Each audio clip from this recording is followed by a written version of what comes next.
Hey everyone, it's Heather. Um, this is my final teacher training update blog post that I'll be doing because training is now over. It actually ended about a week and a half ago, and we had graduation on Saturday, and then Sunday I had to fly back to Canada, to Toronto. And then Monday morning, I went back to work and back into out of the yoga bubble, and back being immersed into my life as a digital marketing guru, expert type person thingy, or whatever it is I do in as a day job in my real life. So I've been nonstop. I hit the pavement running and just have been nonstop since I got back. So I hadn't had a chance to update, but also I wanted to wait until after I finished my teaching my first class, because I wanted the whole teacher training process to come full circle, which they tell us at teacher training, even if you never intend to become a teacher, you go away to training, and even at training, if you say, oh, I don't ever want to teach a Bikram yoga class, I don't want to be a Bikram yoga teacher, they say that you should still teach at least that one class after teacher training so that you can come full circle with everything that you've learned and stuff. So I've done that, and I do still want to teach, and I will be teaching probably Thursday nights and then Saturday mornings at the studio that I practice at here in Toronto. I've got a great set of studio directors and a studio owner who is just wonderful, and I am so lucky to be working with them and and in their studios, because they're just such wonderful people, and they're smart business people as well. They're not just great yogis, but they're also very brilliant, studio owners and business people. So I'm very grateful to be working for a set of studio owners, one in particular who's very good on the business side. So that was really important to me as a teacher, to be identified with a good group of business people who actually run the studio. So I'm very lucky. And like I said, I've taught my first class, and the last week of training, week 9, it was just a lot of yoga, a lot of lectures that some useful, some didn't seem quite as useful, but they're part of the quote-unquote process. And all throughout training, you hear this whole, trust the process that you're going through. And I'm a very anti-Kool-Aid drinker, and not a very sort of like, get swept away by the process and everything. I'm not a process person when it comes to that. Like, it takes a lot for me to trust completely, everybody who's around me. I'm very much I like to own whatever it is I'm doing. I like to be in charge of the process. I like to be in charge of what's going on. And if other people are in charge, I'm totally fine with that. And whatever they need, I'm there. If they tell me to be somewhere at a certain time, if they tell me that I need to know something by the time I get there, if I need to know some dialogue, I'm that person. I'm very, very organized to a T usually. But there were some inefficiencies, not with the staff, not with the teacher staff that we had at training, but just some random things that go even beyond what they have to organize and what they're responsible for. So the fact that they kept us so in line and so organized actually got me through the final 2 weeks at training, because I had my breakdown week 7. I didn't cry. I got really angry, and I think a lot of us had a really crazy end of week 7, and those of us who were at training know why. But it was definitely a test of our patience, and a test of why we're there, and why we like the yoga, or why we love the yoga, and what it is we want to do with all of our learnings there. Week 7 was definitely the turning point for me. I went from loving training to I'm done. I want to go home. And that's important for those of you who are going to be going away to training to understand that.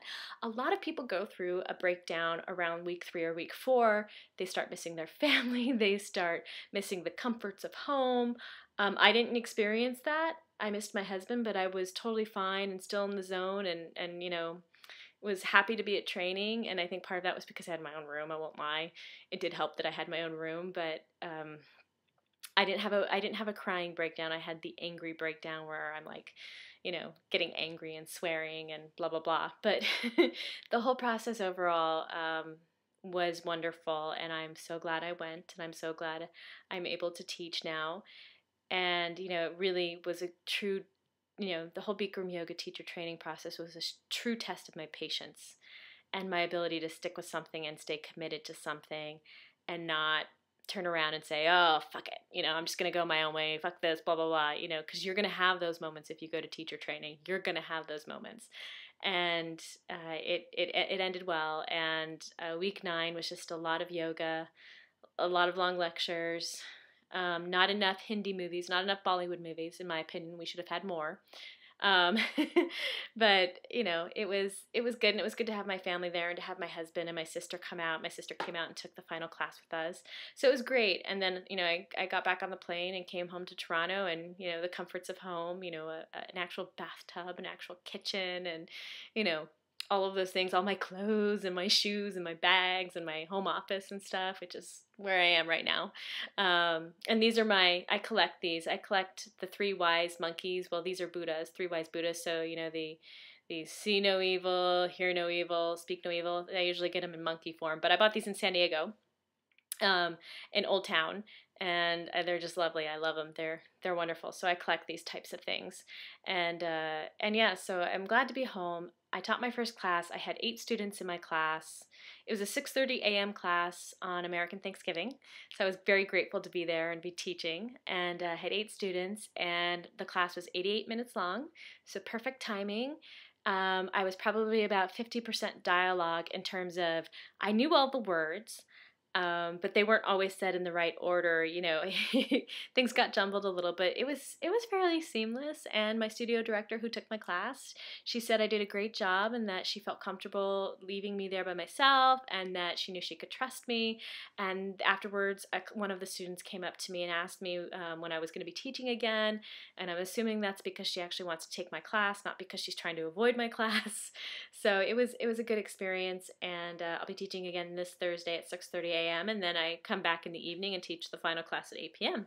So I've been able to work out a good schedule around my full-time job because things are a little bit crazy at my full-time job. There's a lot going on. It's the end of the year, and if you work in the marketing world, you're dealing with budgets and trying to get clients signed on, and trying to find new business to bring on board and stuff. So it's been really busy, and it's going to continue to be really busy right up until the end of the year.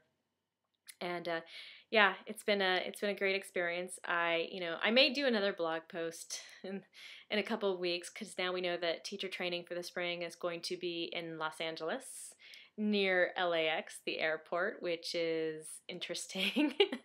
I'm glad to have had the experience in San Diego that I did. I made some great friends and developed a great network. And but I mean, I don't ever intend to go back to training as like a volunteer teacher or anything. I don't know that that's sort of where I would be useful. I don't know that I could be useful at those types of things, at that type of thing. But I think that, the staff that we had was phenomenal. They were great. We were very lucky to have them. I hope the spring training gets to have some of those same people there because they're so well organized. And thank you so much, you guys, for everything that you did. It was a great experience, and I wouldn't change anything about my experience, because the experience was the experience that I had. And I came out of there knowing what I needed to know. Bottom line, I came out of there knowing what I needed to know to teach a Bikram yoga class, and to still, want to continue practicing and want to continue to help others heal. So it was a great experience, but there are definitely expectations that one should have, or things that one should know before they go away to training. The one thing I would recommend is that they actually know how to do the postures. Miss Vancouver. But yeah, that's an inside joke.